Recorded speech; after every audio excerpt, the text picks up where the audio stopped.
Subscribe to the MTL World at Malworld 1 YouTube channel. Novel, The Primordial Law. Volume 1, Nether Realm of the Dead.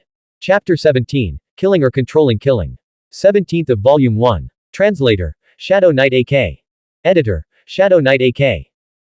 Li Weiyi's ears strained to catch the slightest sound. He heard 3 slow, light footsteps approaching from the graveyard forest, step by step. But the towering 7 or 8 meter high burial mounds blocked their view of each other. The 3 figures moved with extreme caution, their footsteps completely unlike their usual gait. Therefore, Li Weiyi couldn't identify them by their footsteps alone. If he misjudged and failed to kill Chen Hong instantly, the rifle in Chen Hong's hands would pose a fatal threat. The ensuing confrontation would need to be both swift and utterly cautious.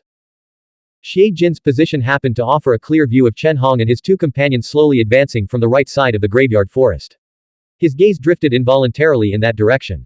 He sighed inwardly, thinking Li Weiyi was too cautious to pursue them. If Li Weiyi had chased them, he would surely be dead by now, felled by Chen Hong's rifle. Chen Hong shook his head at Xie Jin and gestured for him to lure Li Weiyi over. Xie Jin understood immediately. He feigned arrogance. Li Weiyi, you've been ruthless today. I admit defeat. But Dr. Kai is in my hands. Come on, with a hostage, he wouldn't dare to harm us. Xie Jin and the security team member with the stun gun fled toward Chen Hong and his 2 companions, hoping to lure Li Weiyi into the line of fire. Chen Hong gripped his rifle tightly. The buttstock rested against his shoulder as he aimed forward. Li Weiyi, of course, wouldn't fall for the trap. Instead, he seized this rare opportunity and sprinted up the 7 or 8 meter high burial mound at lightning speed. From the top, he had a clear view of the 5 figures behind it. Hearing the commotion, Chen Hong quickly turned his rifle toward the top of the mound. But the yellow dragon sword had already been thrown. The sword sliced through the air with a piercing clang. Bang! The sword's tip struck Chen Hong in the chest. It felt like being stabbed by an iron rod. His chest exploded in agony, and he stumbled backward, nearly dropping his rifle. Fortunately, he was wearing the corpse garment soft armor, which prevented the yellow dragon sword from piercing his chest.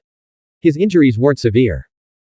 After throwing the sword, Li Weiyi leapt from the top of the mound onto a 3 meter tall tombstone, then jumped down, landing with his foot squarely on Chen Hong's face. Chen Hong rolled desperately to dodge. Li Weiyi pursued him, his palm was like a horizontal sword, the sleeve wind whistling around him as he aimed for Chen Hong's neck. He was too fast. Chen Hong couldn't even aim at Li Weiyi, forced to raise his rifle to block the blow. Bang!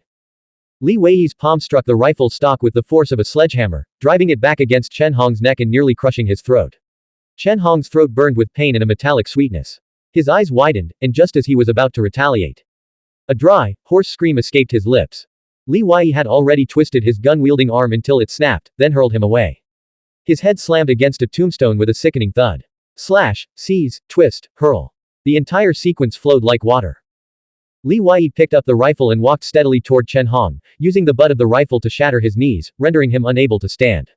Clang, clang. A faint sound, like camel bells, echoed from deep within the graveyard forest. A crimson glint flickered in Li Weiyi's eyes. It seemed as if 10,000 voices were urging him to crush Chen Hong into pulp.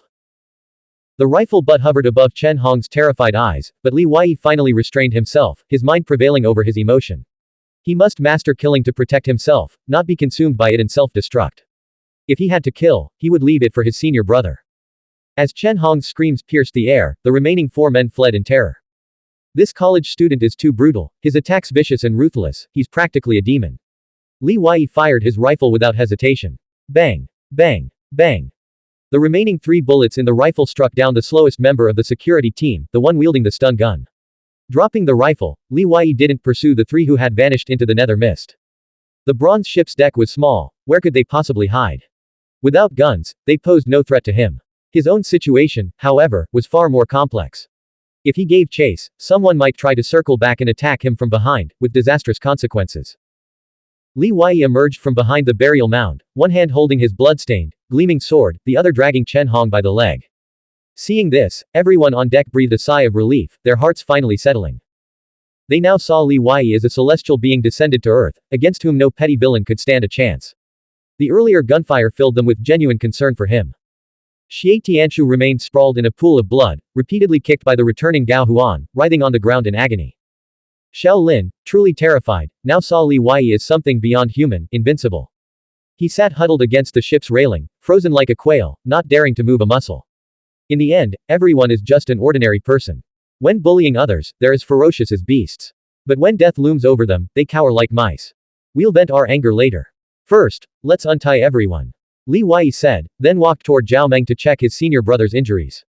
Suddenly, a distinct sound of a firearm being cocked echoed from the nether mist in the distance. It was subtle, but it didn't escape Li Wei's ears. Without a second thought, Li Wei instinctively ducked and rolled, then dove for cover behind a medical tent. Bang! The gunshot exploded like thunder. If Li Wei hadn't reacted so quickly, the bullet would have left a bowl-sized hole in his abdomen. Xiao Lin, sitting on the ground, became an innocent victim. His head exploded, splattering a bloody mess against the ship's hull. Chaos erupted on the deck, filled with panicked screams.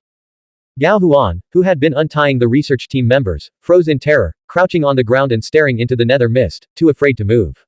Thud thud. A group of footsteps approached rapidly.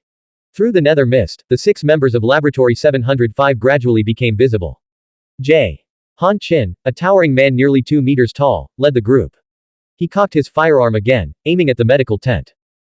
The moment Li Wei showed his face, he would be shot down. The crowd slowly recovered from their shock.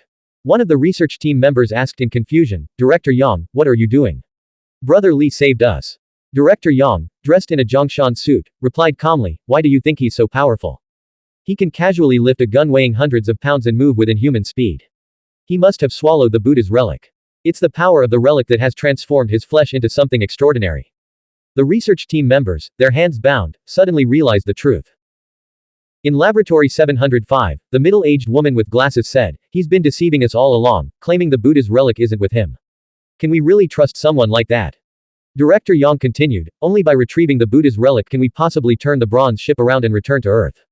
Don't you want to go home? Li Wei's voice echoed from behind the medical tent, that's right, the Buddha's relic is with me, but it has nothing to do with controlling the bronze ship. Director, aren't you just trying to swallow the relic yourself to gain extraordinary power? Let me tell you, my strength has nothing to do with it. Director Yang didn't want to argue with Li Wei. I'll count to 3. If you willingly hand over the Buddha's relic, I, as an honorable man, swear to forget everything that's happened. We can work together to survive in this strange and desolate ghost-filled world. If you insist on going your own way, you'll have to bear the consequences. Qi Shanshan, worried that Li Wei was too young to see through Director Yang's deception, smiled and said, if he doesn't show himself, the director probably won't be able to do anything to him. Director Yang glanced at Qi Shanshan, standing alone by the railing not far away. He couldn't understand where the doctor got the nerve to defy them in such a dangerous situation. Director Yang stared at Qi Shanshan, his voice cold as ice. First mate and Li Wei, after all, bound by brotherhood. If he doesn't appear, his senior brother will be lying right there. Han Qin aimed his gun at Zhao Meng, who was lying on the ground. 1. 2. Director Yang gave Li Wei no time to think. He counted quickly. 3. The moment he said, 3, Qi Shanshan's eyes narrowed. She decisively ripped the cross pendant from her neck and hurled it forward. This was an immortal relic taken from the skeleton of a human. With a sharp clink, the pendant landed at Han Qin's feet. As if some hidden power within it had been activated, it erupted in blinding white light, instantly dispelling the surrounding nether mist. Qi Shanshan had predicted that Li Wei's personality would compel him to either strike or surrender the moment Director Yang reached the count of 3.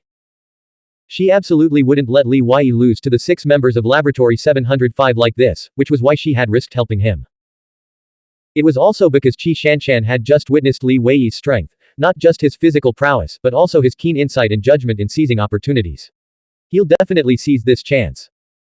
Just as Qi Shanshan had predicted, the moment Director Yang shouted, 3, Li Wei's voice rang out, you just want the Buddha's relic. I'll give it to you. Li Wei leapt onto the roof of the medical tent like a phantom, a scorching qi flow surging through his arm. Like throwing a flying knife, he flung the Dao ancestors' Tai Chi fish, which whistled through the air toward Han Qin, 30 meters away. Han Qin was about to fire when a blinding white light erupted beneath his feet, forcing him to close his eyes. In that brief moment, the Dao ancestors' Tai Chi fish struck his skull. Li Wei's strength was immense, even a fragment of stone thrown by him could kill a man. Han Qin's forehead shattered, his eyes glazed over, and he collapsed headfirst. Whoosh! Li Wei leapt down from the medical tent, his legs moving like galloping horses as he raced to strike down the Laboratory 705 members before they could raise their weapons again. Besides the middle-aged woman with glasses, the other 4 were all quite old, yet their reflexes were lightning fast. One of them quickly picked up the shotgun. Meanwhile, Li Wei was still more than 10 meters away. PFF'd. Asterisk. However, Li Wei had already anticipated this. The yellow dragon sword flew from his hand, piercing through the man's chest and heart. A scream and the sound of the shotgun clattering to the ground echoed simultaneously. I'll hold him off. Director Yang remained calm, his aged face darkening slightly. He raised his arm, revealing a three-headed snake bracelet on his wrist. The bracelet featured a metal snake with three heads coiled around a blood-red jade-like band. Another immortal artifact. Director Yang used a small knife to cut his wrist. As blood flowed, it didn't drip to the ground but instead seeped into the blood-red jade-like band. The bracelet erupted in a crimson glow, and the metal snake seemed to come alive. Meanwhile, Director Yang's body began to shrivel as he lost blood, aging him a decade in an instant. Did it really need this much blood? Earlier attempts had shown the bracelet reacting to only a small amount of blood. Now, it was too late to regret. Blank. End of chapter. Subscribe to the MTL World at Melworld 1 YouTube channel.